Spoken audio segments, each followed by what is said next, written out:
Pak Kuswaji. Waalaikumsalam, Pak Budi. Mohon maaf Pak Kus. Saya mau ngobrol sebentar sama Bapak. Apakah Bapak berkenan? Oh iya, silakan Pak Budi.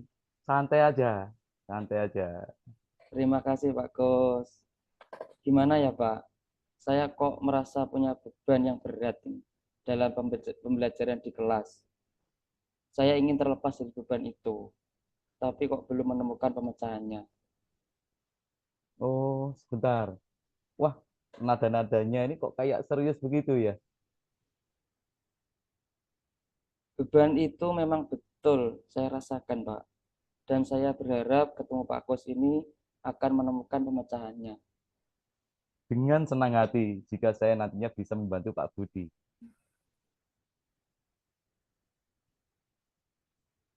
Coba sekarang Pak Budi ceritakan apa sih yang sebenarnya terjadi. Begini Pak Kus, beban berat yang saya rasakan selama ini adalah dalam merancang atau menyusun modul ajar. Saya betul-betul merasakan kebingungan untuk memulainya. Baik, saya kira itu sudah menjadi problem kita bersama ini. Mungkin tidak Pak, hanya Pak Budi saja barangkali. Memang dalam kita melakukan proses pembelajaran memang sebaiknya diawali merancang sebuah modul ajar dengan tujuan untuk memenuhi kebutuhan belajar anak-anak kita. Pak Budi juga memiliki pemahaman yang sama kan tentang itu. Iya Pak, sama. Saya juga memahaminya seperti itu. Tapi masalahnya, bagaimana cara saya memulai untuk menyusun atau merancang modul ajar tersebut? Oh, itu masalahnya. Baik, saya mau tanya, sebenarnya apa sih yang menjadi tujuan Pak Budi menyampaikan hal ini kepada saya? Saya ingin punya kemampuan Pak dalam merancang sebuah modul ajar. Sebelumnya kira-kira Pak Budi pernah nggak membaca contoh semacam modul ajar yang sudah ada, mungkin dari internet, PMM, atau sejenisnya? Pernah sih Pak, saya bahkan pernah mendownload salah satu modul ajar yang sesuai dengan mapel saya. Bagaimana menurut Bapak? Dan apa yang Pak Budi peroleh setelah membacanya? Setelah membacanya, saya masih merasa kebingungan, tapi saya sudah mendapatkan sedikit gambaran tentang langkah-langkahnya. Oh, itu model yang awal yang sangat bagus Pak Budi. Paling tidak Pak Budi sudah mengenali bentuk dan format modul ajar yang benar, walaupun belum secara paripurna. Betul, Pak. Dari contoh modul ajar yang Pak Budi baca, kira-kira jika diterapkan di sekolah Bapak, bisa nggak kira-kira? Ya, bisa sih, Pak. Menurut saya, ada sebagian yang bisa, dan ada juga yang nggak bisa, dikarenakan keterbatasan sarana di sekolah saya. Nah, mungkin kalau begitu, kenapa Pak Budi tidak mencoba menggunakan modul yang sudah ada? Justru malah enak kan? Pak Kuswaji, apa memangnya diperbolehkan seorang guru menggunakan modul orang lain? Kenapa nggak boleh? Saya kira boleh-boleh saja. Kalau memang konten dan langkah-langkahnya sesuai dengan Pak Budi harapkan. Lalu, bagaimana dengan bagian dari modul yang tidak bisa saya laksanakan? Nah, mungkin disitulah letaknya tugas dari Pak Budi.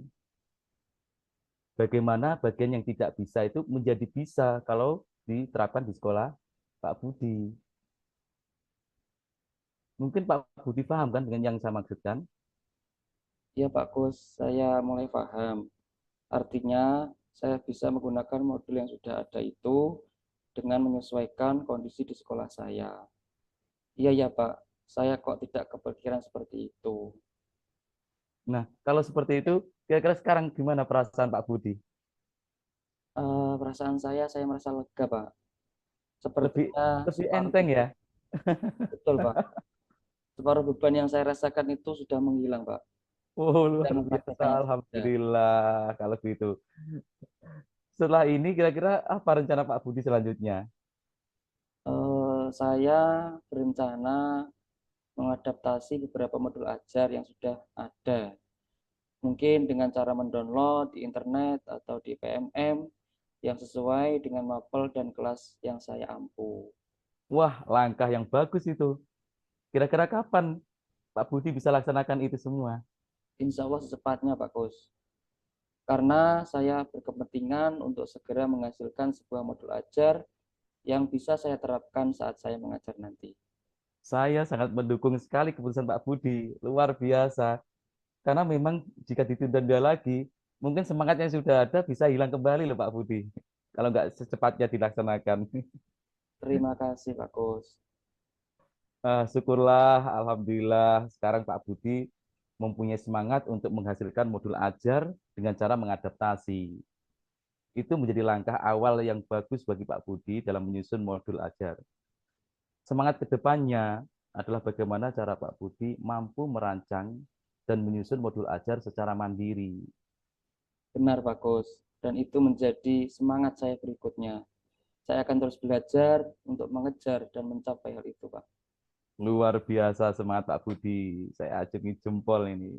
Mungkin Pak Budi butuh dukungan dari teman sejawat untuk mewujudkan tujuan di atas, barangkali. Iya, Pak. Sepertinya saya butuh. Ke depan, saya berencana untuk mengajak rekan sejawat saya yang pada mapel yang sama untuk bekerja dan berkolaborasi. Wah, ide yang bagus itu. Semoga nantinya bisa terwujud dan Pak Budi bisa mengimbaskan praktik baik yang sudah Pak Budi lakukan kepada rekan-rekan Pak Budi, rekan sejawat Pak Budi. Dan saya harapkan tetap semangat ya Pak Budi untuk terus belajar dan membiasakan diri dalam setiap melakukan pembelajaran diawali dengan merancang atau menyusun bahan ajar atau modul ajar. Iya, Pak Kus. Terima kasih. Waduh, gak terasa waktunya sudah siang ini, Pak. Mungkin kapan-kapan lah kita bisa sambung lagi obrolan kita. Saya Wah, mohon pamit dulu, Pak ya. Mau melanjutkan pekerjaan rumah saya. oke, oh, begitu. Iya, nggak apa-apa Pak Budi. Pak Budi, monggo, silakan, nggak apa-apa. Nanti bisa kita sambung kembali ya, obrolan kita Pak Budi. Baik, Pak. Oke, terima kasih, Pak. Assalamualaikum, Pak Kus. Waalaikumsalam warahmatullahi wabarakatuh. Sampai ketemu lagi, Pak Budi. Ya, Pak. Sampai jumpa kembali.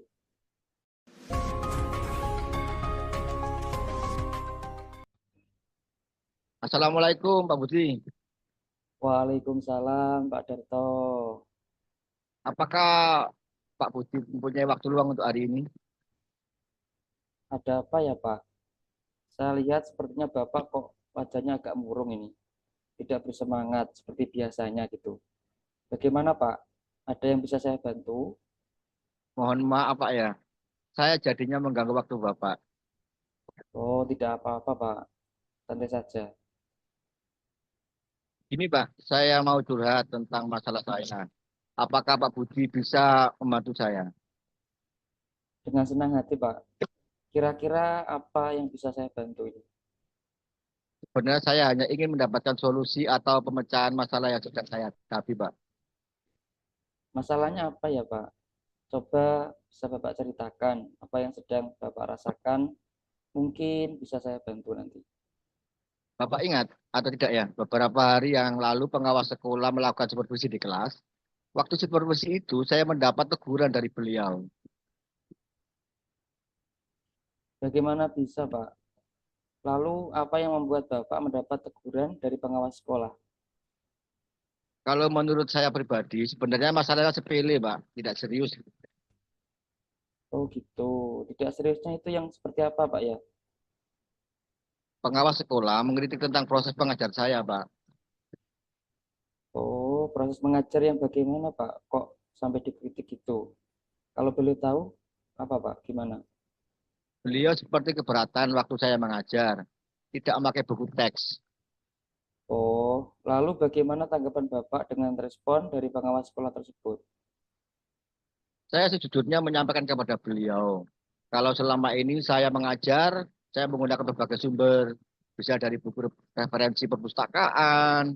Yang penting mengacu pada kurikulum. Ketika saya sampaikan seperti itu, beliau merasa tersinggung. Jadi masalahnya begitu. Kalau begitu, saya tanya dulu ke Bapak. Selama ini, apa yang Bapak lakukan di dalam proses mengajar di kelas? Seperti yang saya ceritakan tadi, Pak, saya menggunakan berbagai sumber dari buku perpustakaan, mengajak siswa untuk menyimak materi pembelajaran yang interaktif dan menyenangkan melalui video. Mengapa Bapak kok tidak menggunakan buku teks?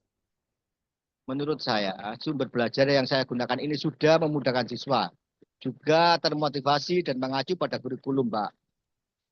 Sebenarnya sudah bagus, Pak. Lalu bagaimana hasilnya saat Bapak mengajar menggunakan sumber belajar tersebut? Seperti yang kita ketahui, karakter siswa itu kan berbeda-beda dan gaya belajar pun juga berbeda-beda. Betul juga ya, Pak. Kenapa saya tidak kepikiran seperti itu? Selama ini ada beberapa siswa yang hasilnya masih kurang maksimal. Itulah Pak, pentingnya buku teks sebagai sumber belajar. Mungkin harapan dari pengawas sekolah kemarin adalah seperti itu Pak, supaya Bapak menggunakan sumber belajar dengan buku teks juga. Saya pikir ada benar juga ya, Pak. Iya, setelah Bapak bercerita tadi, sekarang bagaimana perasaannya ya? Terus terang beberapa hari ini saya merasa kurang nyaman. Saya merasa resah di rumah, kepikiran terus dengan masalah ini. Akibatnya pekerjaan yang lain jadi terbengkalai. Lalu, apa yang membuat Bapak merasa tidak nyaman selama ini? Sebetulnya yang menghambat membuat saya merasa resah dan tidak nyaman itu karena Pak Pengawas menyampaikan hal tersebut kepada kepala sekolah. Saya takut nantinya jadi masalah di kemudian hari. Jika saya dapat menyimpulkan, yang membuat Bapak merasa tidak nyaman pada saat supervisi itu karena Bapak mungkin tidak menggunakan buku teks sebagai sumber belajar. Dan ketika pengawas memperingatkan, Bapak memberikan argumen. Nah, sehingga hal itu membuat pengawas merasa tersinggung, lalu menyampaikannya kepada kepala sekolah. Iya ya, Pak. Kira-kira saya akan dipanggil dan ditegur kepala sekolah atau tidak ya, Pak? Kalau menurut saya, untuk masalah ini, Bapak bisa melakukan refleksi dan mempersiapkan diri. Jika nanti ditegur oleh kepala sekolah, Bapak juga harus siap menjelaskan masalah yang sebenarnya terjadi, Pak. Dan pasti beliau akan menyampaikan hal-hal positif sehingga menambah semangat Bapak dalam mengajar nanti. Mudah-mudahan ya, Pak. Dari apa yang sudah Bapak sampaikan tadi, apa rencana Bapak ke depannya? Saya berniat menemui beliau untuk membicarakan hal ini, Pak. Mungkin beliau akan memberikan solusi. Apakah ada hal lain ya yang bisa dilakukan, Pak? Saya juga akan menemui pengawas dan saya minta maaf kepada beliaunya. Kemudian terkait proses belajar, ke depannya saya juga akan menggunakan buku teks dan meminta saran kepada pengawas bagaimana menjalankan proses belajar mengajar yang baik, Pak. Lalu bagaimana dengan proses belajar mengajar Bapak selanjutnya? Setelah ini saya akan memakai buku teks untuk sumber belajar utama. Walaupun nantinya sumber belajar yang lain, yang kemarin saya gunakan, saya terapkan, juga saya pakai Pak untuk siswa. Saya sudah merasa nyaman dengan hal tersebut. Langkah yang Bapak ambil sudah tepat sekali. Saya setuju dengan ide itu, Pak. Syukurlah, sekarang saya merasa lega karena jujur saja, saya takut mengambil langkah dalam menyelesaikan ini, Pak. Apalagi sudah berurusan dengan atasan, kita akan khawatir takutnya salah langkah. Syukurlah, Pak, sudah merasa lega. Lalu dari yang sudah Bapak rencanakan tadi, komitmen apa yang akan Bapak lakukan untuk menjalankan rencana itu? Untuk hal itu, dalam proses belajar mengajar, saya akan mengacu pada kurikulum. Kemudian mematuhi aturan-aturan yang ada termasuk aturan dari pengawas tentang penggunaan buku teks. Lalu dukungan apa yang dibutuhkan Bapak untuk melakukan komitmen itu, Pak? Itu juga masih dalam pikiran. Mungkin saya akan mencoba berkomunikasi dengan teman guru atau bapak kepala sekolah. Jadi kami bisa sama-sama saling mengingatkan. Itu ide yang bagus sekali, Pak. Semoga dapat segera terselesaikan dan Bapak dapat bekerja dengan suasana hati yang tenang tanpa dihantui rasa tidak nyaman. Amin. Terima kasih banyak Pak untuk waktunya mendengarkan keluh kesah saya. Sekarang saya merasa sedikit lega. Semoga kita nanti menjadi guru-guru yang bisa memberikan teladan yang baik untuk siswa kita. Amin, amin. Sama-sama, Pak.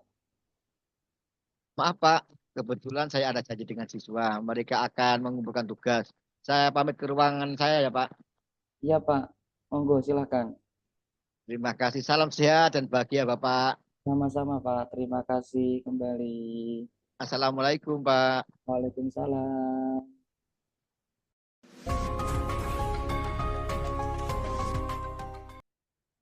Assalamualaikum Pak Kus. Apa kabarnya hari ini? Waalaikumsalam, Pak Dato. Alhamdulillah, baik sekali. Pak Kus, saya sampaikan terima kasih atas pelaksanaan observasi di kelas. Nah, sekarang setelah pelaksanaan observasi di kelas, apa ada yang masih mengganjal dari Pak Kus? Iya, Pak Darto. Masih ada yang perlu saya sampaikan setelah pelaksanaan observasi di kelas. Sebelumnya kan saya berdiskusi ringan dengan Pak Darto terkait pembelajaran berdiferensiasi. Nah, sudah saya mencoba sedikit pembelajaran berdiferensiasi dengan pengelompokan. Namun saya masih melihat sebagian dari murid saya masih kurang fokus dan perhatian terhadap materi yang saya sampaikan. Dari permasalahan yang Pak Kus sampaikan, apa yang Pak Kus inginkan terlebih dahulu? Saya inginkan murid saya nanti lebih bisa fokus dan lebih perhatian di dalam kelas nantinya. Dan sekaligus mereka merasa nyaman dan menyenangkan gitu, Pak. Selanjutnya ya, apakah ada gambaran penyebab hal itu terjadi? Yang pikirkan apa sih penyebabnya? Mungkin dikarenakan matematika itu adalah ilmu pasti ya, Pak. Makanya anak-anak gampang jenuh dan bosan. Sehingga mereka sering tidak fokus dan kurang perhatian terhadap materi yang saya sampaikan. Nah, sekarang begini, kesempatan atau kekuatan apa yang Pak Kus miliki untuk terkait hal itu? Dengan sharing seperti ini, mudah-mudahan, Pak, saya mendapatkan ilmu dan wawasan baru terkait bagaimana mengelola kelas menjadi lebih menyenangkan tentunya.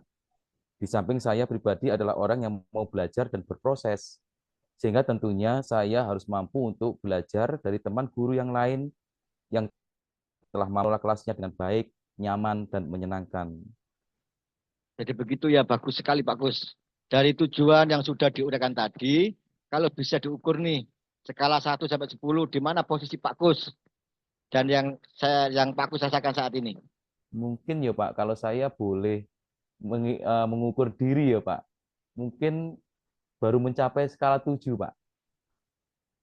Bagus sekali Pak Kus. Selanjutnya dengan kekuatan yang telah Pak Kus miliki tadi, sekarang bagaimana dengan ukuran skala yang dirasakan tadi, dapat dinaikkan skala ke berapa nih kira-kira? Wah, kalau bisa ya Pak, saya punya mimpi Pak, atau punya cita-cita. Kalau nggak mendekati angka ideal 10, paling nggak 9 lah Pak. Itu aku sudah luar biasa bagi saya. Jempol untuk Pak Gus. Nah, dengan kekuatan yang dimiliki tersebut, apakah ada hambatan atau gangguan yang nantinya akan dihadapi oleh Pak Gus? Tantangannya adalah ketika membuat pembelajaran jadi menyenangkan, terutama pelajaran matematika. Tentunya ini menjadi pemikiran saya bagaimana saya akan membuat pelajaran saya menjadi lebih menyenangkan. Pada saat menghadapi situasi tersebut, apa sih yang akan Pak Gus lakukan untuk menangani hal itu? Paling tidak meminimalisir masalah atau gangguan tersebut. Saya nantinya paling tidak saya harus bisa mencari cara atau metode bagaimana pembelajaran matematika ini anak-anak bisa lebih tertarik, lebih antusias. Kemudian saya juga akan berdiskusi dengan anak-anak terkait pendapat mereka tentang pelaksanaan pembelajaran saya di kelas. Gitu, Pak. Karena Pak Gus telah mempunyai tujuan atau keinginan yang sudah dijelaskan tadi, rencana selanjutnya Pak, apa yang kira-kira Pak Gus lakukan? Hmm, Sebelumnya saya kan sudah pernah berbincang sedikit terkait pembelajaran diferensiasi. Kemudian bagaimana membuat kelas menjadi lebih menyenangkan. Kedepannya, saya akan menerapkan metode pembelajaran yang memuat tentang pembelajaran sosial emosional, Pak. Entah nantinya dengan menerapkan teknik memfokuskan diri terlebih dahulu, ataupun dengan melaksanakan ice breaking di tengah pembelajaran. Di samping itu, saya juga akan merancang pembelajaran berdiferensiasi yang sudah terintegrasi pembelajaran sosial emosional tentunya, Pak. Apakah dengan rencana tersebut bisa Pak Agus jelaskan prioritas yang bagaimana yang ingin dicapai? Yang jelas, sebagai prioritas saya adalah saya ingin anak-anak lebih antusias, lebih fokus, perhatian dan senang akan pelajaran yang saya lakukan. Saya ingin mereka merasakan bahwa pelajaran matematika bukan menjadi pelajaran yang momok lagi gitu, Pak. Lantas strategi apa yang Pak Agus lakukan terkait hal itu? Strategi yang akan saya lakukan tentunya terkait rencana pembelajaran yang dapat mewujudkan selain pembelajaran berdiferensiasi, juga menerapkan pembelajaran sosial emosional anak, Pak. Sehingga persiapan anak atau persiapan awal adalah dari saya sendiri, agar pembelajaran yang saya lakukan nantinya sesuai dengan yang diharapkan. Selanjutnya, bagaimana dengan jangka waktu? Apakah memberikan batasan waktu atau bagaimana nih? Sekali langsung jadi oke selesai gitu? Oh, insya Allah tidak ada batasan waktu, Pak. Saya akan terus berefleksi, memperbaiki model pembelajaran yang saya buat secara kontinu. Kemudian bagaimana dengan tolak ukur yang diperhitungkan? Bahwa nantinya yang direncanakan tadi bisa dikatakan berhasil, Pak Gus. Paling tidak tolak ukurnya yang jelas adalah anak-anak bisa lebih fokus, Pak, dan perhatian, dan tentunya pelajaran matematika bisa diterima anak-anak dengan senang hati. Setelah berbicara dari penjelasan Pak Gus, kemudian apa sih komitmen terhadap rencana Pak Gus yang akan lakukan? Komitmen saya tentunya saya akan terus berusaha dan terus belajar baik dari teman guru yang ada di sekolah maupun di luar sekolah, Pak. Atau maksudnya di guru sekolah lain gitu, Pak. Oke, sekarang sudah berkomitmen dalam rangka dan rencana yang akan dilakukan. Membutuhkan bantuan siapa ya kira-kira? Atau sudah mampu sendiri Pak Gus? Oke, saya Oh, bisa sendiri. Saya sudah nggak butuh orang lain misalkan. Seperti itu. oh, yang jelas gini, Pak. Nggak mungkin saya akan melakukan sendiri, Pak. Saya akan membutuhkan teman guru yang lain, Pak. Berkolaborasi dengan guru mapel yang sama dengan saya. Langkah selanjutnya ya, bagaimana tidak lanjut setelah pembicaraan kita atau coaching ini selesai? Apa yang dilakukan Pak Gus seperti actionnya gitu? Yang jelas perencanaan saya nanti, saya akan buat lebih dahulu RPP yang betul, yang sesuai dengan yang diharapkan siswa atau murid, kemudian saya akan mencoba menerapkannya dalam pembelajaran di kelas, Pak. Misalkan nih ya, nanti ada kendala, bagaimana ya dapat melalui kendala tersebut oleh Pak Gus? Saya akan tetap selalu berusaha untuk memperbaiki apa yang masih kurang, dan yang terpenting yang saya akan lakukan adalah terus belajar secara kontinu agar pembelajaran yang saya laksanakan nantinya dapat berdampak pada murid, dan yang terpenting lagi adalah pelajaran yang saya laksanakan di kelas itu menjadi lebih menyenangkan bagi anak-anak. Luar biasa sekali Pak Gus. Pembicaraan dengan Pak Gus hari ini. Bagaimana Pak Gus? Apakah dengan coaching ini masih ada ganjilan di hati?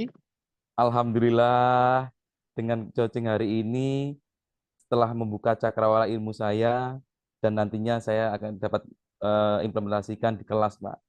Dengan berdiskusi dengan Pak Darto, saya akhirnya mampu mencurahkan ide-ide atau gagasan yang terkait pembelajaran.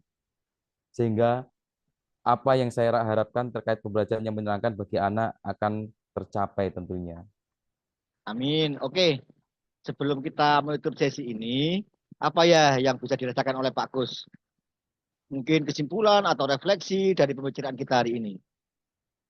Dengan berbincang seperti ini, Pak, saya termotivasi untuk terus belajar dalam perubahan pembelajaran di kelas dan selalu berkolaborasi, berbagi praktik baik dengan rekan guru lainnya. Sehingga apa yang menjadi tujuan pendidikan yang berpihak pada murid mampu saya terapkan, meskipun nantinya juga akan membutuhkan proses dan waktu yang tidak singkat. Bagus, jempol untuk Pak Gus. Sudah cukup ya pembicaraan kita hari ini. Semoga dengan sesi coaching ini bermanfaat buat Pak Gus, buat saya untuk kedepannya dapat membuat perubahan sesuai dengan tujuan dan rencana yang diharapkan. Oh iya, terima kasih juga atas pembicaraan dengan Pak Dato hari ini. Sangat menyenangkan.